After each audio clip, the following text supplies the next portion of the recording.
Hello friends, स्वागत है आपका अपने यूट्यूब चैनल पीएस क्लासेस में।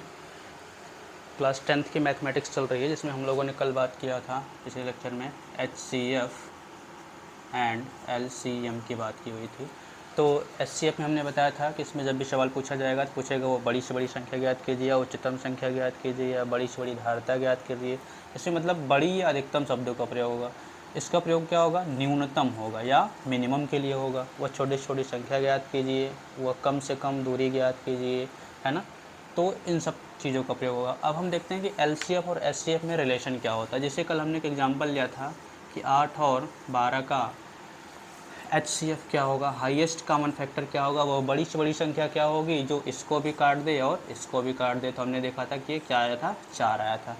4 से बड़ी ऐसी कोई संख्या नहीं जो इसको भी काट दे और इसको भी काट दे, ठीक है।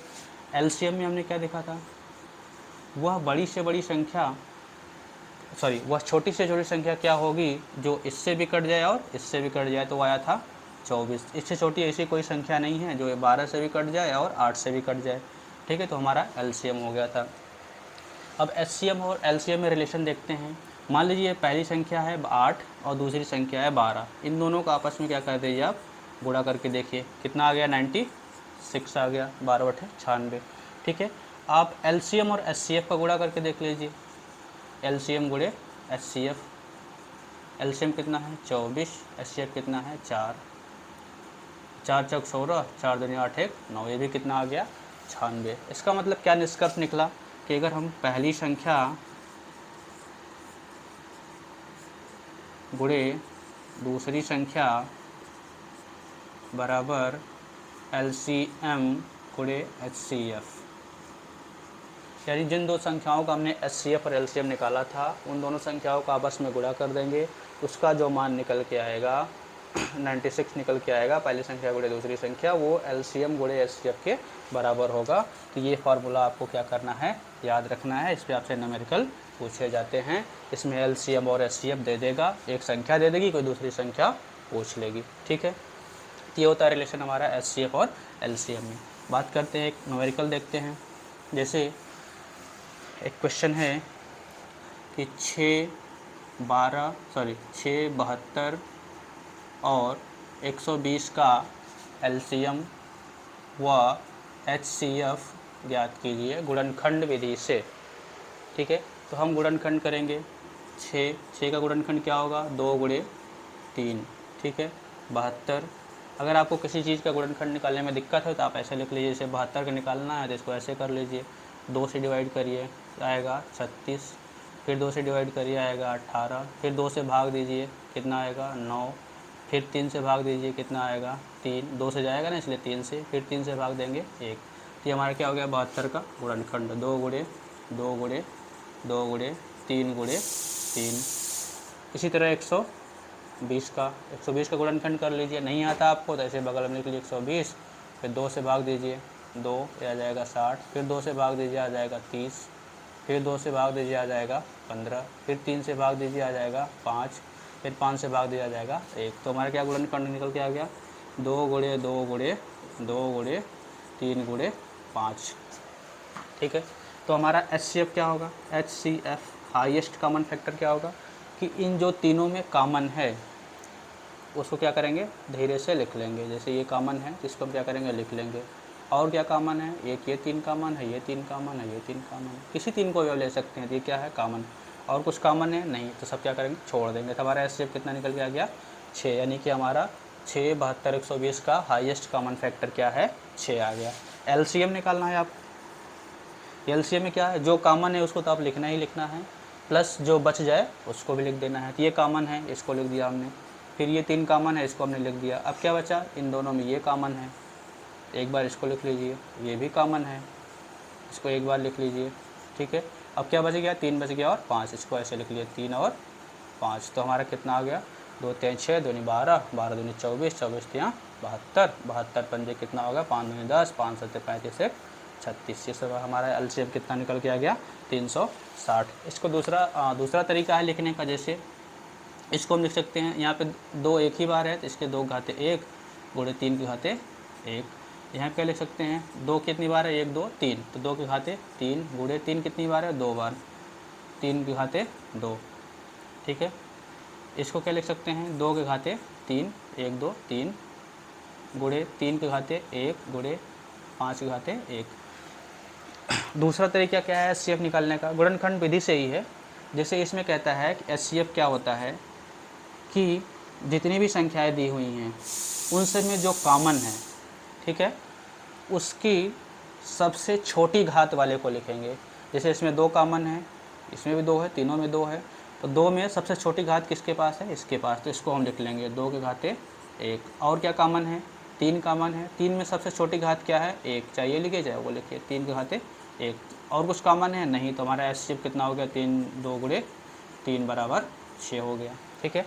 LCM क्या कहता है, LCM कहता है कि जो सबसे बड़ी घात होगी, जो कॉमन है इन तीनों में कॉमन क्या है, 2, जो सबसे बड़ी घात होगी उसको हम लिखेंगे। तो इन तीनों में क्या कॉमन है, 2 कॉमन है, 2 इसमें भी है, इसमें भी, इसमें भी। सबसे बड़ी घात कौन सी है, 2 के घाते 3, तो हम क्या लिख लेंगे 2 के घाते 3 गुणे 3 कॉमन है, 3 की सबसे बड़ी घात क्या है, 3 के घाते 2, इसको लिख लेंगे।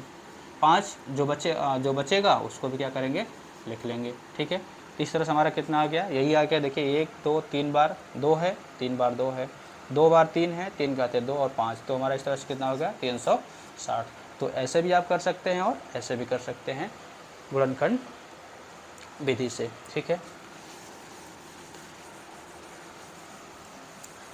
अब देखते हैं नेक्स्ट सवाल को। स्क्रीन पे एक प्रश्न दिख रहा होगा, लिखा हुआ है कि एक प्रातःकालीन सैर के समय 3 व्यक्ति एक साथ किसी स्थान से चलना प्रारंभ करते हैं। ये कोई स्थान है, यहाँ से 3 व्यक्ति चलना प्रारंभ करते हैं, ठीक है, 1 2 और 3। उनके कदमों की माप, यानी एक व्यक्ति अगर एक कदम चलता है तो वो 40 सेंटीमीटर चलेगा, दूसरा चलता है तो 42 सेंटीमीटर चलेगा, तीसरा चलता है तो 45 सेंटीमीटर चलेगा, ठीक है। इनमें से प्रत्येक कितनी न्यूनतम दूरी चले, न्यूनतम शब्द आ गया, हमने क्या बताया था, LCM। क्या निकालना होगा, LCM, ठीक है। अगर आपको कुछ नहीं आता, न्यूनतम देखा आपने, तो सीधे क्या निकालना है, LCM। न्यूनतम दूरी चले कि वह इस दूरी को पूर्ण कदमों में तय करे। पूर्ण कदमों में तय करे का मतलब क्या हुआ, एक उदाहरण समझते हैं। जैसे मान लो एक व्यक्ति है, वो एक कदम में 2 फीट चलता है, दूसरा व्यक्ति है वो एक कदम में 3 फीट चलता है, ठीक है। तो वो वही कह रहा है कि वो कम से कम दूरी क्या होगी कि ये इसे पूरे कदम द्वारा नाप दे, ये भी पूरे कदम द्वारा नाप दे। अगर मान लीजिए मैं 4 फीट लेता हूँ, तो ये तो पूरे कदम द्वारा नाप देगा, 2 कदम चलेगा 4 फीट हो जाएगा, लेकिन ये 2 कदम चलेगा तो 6 फीट हो जाएगा, आगे निकल जाएगा, तो ये क्या हो जाएगा, हमारा गलत हो जाएगा। 5 लेते हैं तो ना तो ये पूरी कदम द्वारा नाप पाएगा, ना तो ये, क्योंकि 2 3 6 हो जाएगा, और 2 दूनी 4 करेंगे तो पहले रह जाएगा, ये 3 दूनी 6 आगे निकल जाएगा। तो हम यहाँ क्या लेंगे, 6, क्या है, 2, ये 3 कदम चलेगा, 3 दूनी 6 कदम हो जाएगा, ये भी 2 कदम चलेगा, 3 दूनी 6 कदम हो जाएगा। तो हमारा क्या होगा आंसर, 6, यानी इन दोनों का LCM ही हमारा क्या हो गया, 6। तो वही वो पूछ रहा है कि वो न्यूनतम दूरी क्या होगी कि ये भी पूरे कदम द्वारा नाप दे, ये भी पूरा कदम द्वारा नाप दे, और ये भी पूरे कदम द्वारा नाप दे, ठीक है। तो हम देखते हैं गुणनखंड विधि से। भाग विधि से भी आप निकाल सकते हैं, भाग विधि सबसे आसान होती है, लेकिन गुणनखंड में हम पढ़ रहे हैं तो गुणनखंड से ही निकालेंगे। इसका गुणनखंड क्या होगा, 2 दूनी 4, दूनी 8, पंजे 40। नहीं आता आपको तो ऐसे आप आराम से करिए, कोई जल्दी नहीं है। 2 20 10 5 और 5 1, ये हमारा हो गया गुणनखंड। अगला क्या है, 42। 42 का गुणनखंड 2 6 7 42। नहीं आता तो ऐसे आप कर लीजिए 42 का गुणनखंड भी। 45 का 3, 45 कर लीजिए, 3 2 से कटेगा नहीं, तो 3 त्रिका 9 और 5 45। तो हमें क्या निकालना है, LCM निकालना है। LCM में क्या रोल है, जो तीनों में कॉमन होगा उसको एक बार लिख लेंगे, या दोनों में कॉमन होगा उसको भी एक बार लिख लेंगे। देखिए इसमें 2 है, कोई कॉमन है नहीं, इसमें कॉमन है 2, ठीक है। इसमें 2 है और कहीं कॉमन है नहीं, इसका मतलब ये लिखा जाएगा। ये 3 क्या है, 3 एक बार कॉमन है, ये और कुछ कॉमन है, इसको क्या लिखें, एक बार। तो 2 गुणे क्या बच गया, 2 गुणे 2, 5 एक बार कॉमन है, ठीक है। ऊपर का हो गया, ये 5 कॉमन हो गया। अब क्या बचा, ये 3 कॉमन हो गया, और क्या हो गया 7 बचा, और नीचे क्या बचा 3 बचा। ठीक है, इसका आप जब गुणा करेंगे 2 दूनी 4, 2 दूनी 8, 5 40, 4 तो 120, 120 और ये 360, 360 गुणित 7 कितना हो जाएगा 7 छक 42, 7 तरीके 21 और 4 25। ये हमारा क्या हो गया एलसीएम हो गया। इस तरह से आप निकाल सकते हैं। दूसरा तरीका क्या हमने बताया था, घात लिख करके। आप घात से भी निकालिए, देखिए इतना ही आएगा। इसमें कितना घात है 2 की पावर 3 है गुणे 5 है। इसमें कितना है 2 की पावर 1 है गुणे 3 की पावर 1 है गुणे 7 की पावर 1 है। इसमें कितना है 3 की पावर 2 है और 5 की पावर 1 है। तो वो क्या कहता है कि जो कॉमन होगा, जो तीनों में कॉमन होगा उसकी सबसे बड़ी घात लिखेंगे। वो कॉमन नहीं है तो सबको लिख लेंगे। तो 2 इसमें भी है, इसमें भी है, लेकिन सबसे बड़ी घात क्या है 2 की पावर 3 है। ठीक है, इसमें क्या है 5 है और कहीं 5 है, यहाँ पे सबसे बड़ी घात क्या है 5 है। क्या बच गया, ये तो हो गया 3, इसमें 3 पावर 1 है, इसमें 3 पावर 2 है, तो सबसे बड़ी घात क्या हो गई 3 की पावर 2। और क्या बचा 7, 7 की पावर 1। देखिए 3 2 बार 3 आया है, 1 2 3, 5 एक बार आया है, 5 एक बार आया, 7 3 जो है 2 बार आया, 3 2 बार है, 7 एक बार। तो आंसर हमारा कितना हो गया 25 20 आंसर हो गया। ठीक है, इस तरह से भी आप कर सकते हैं जैसे आपको सूटेबल लगे।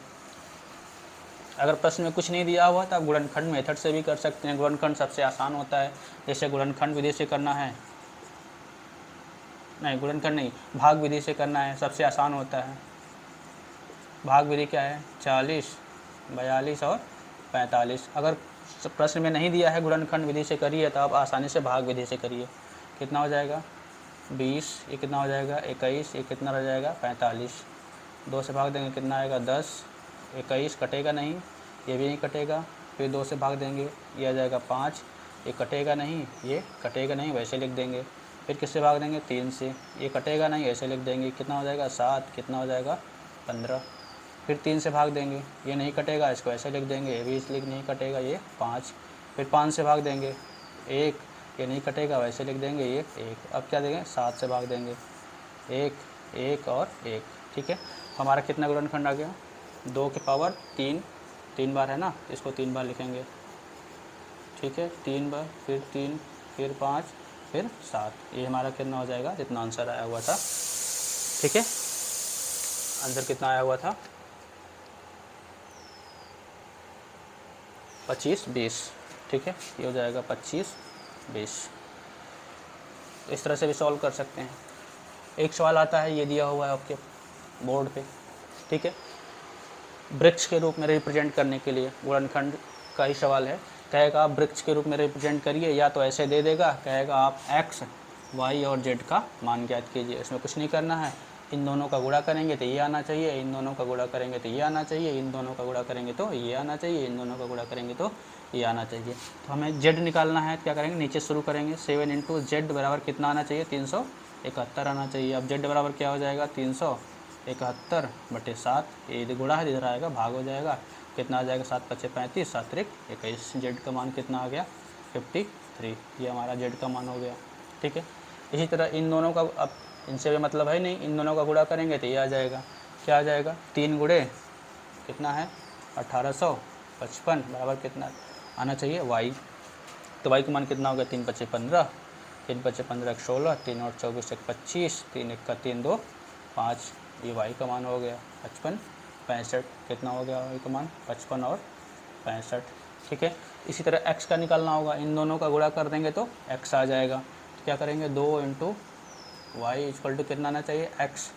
2 गुणे y का मान हमें पता है कितना है 55 65 बराबर x। गुणा कर देंगे 2 × 5 = 10, 2 छक्के बाहर 1 13, 2 × 5 = 10 1 11, 2 × 5 = 10 1 11। ये हमारा x का मान हो गया।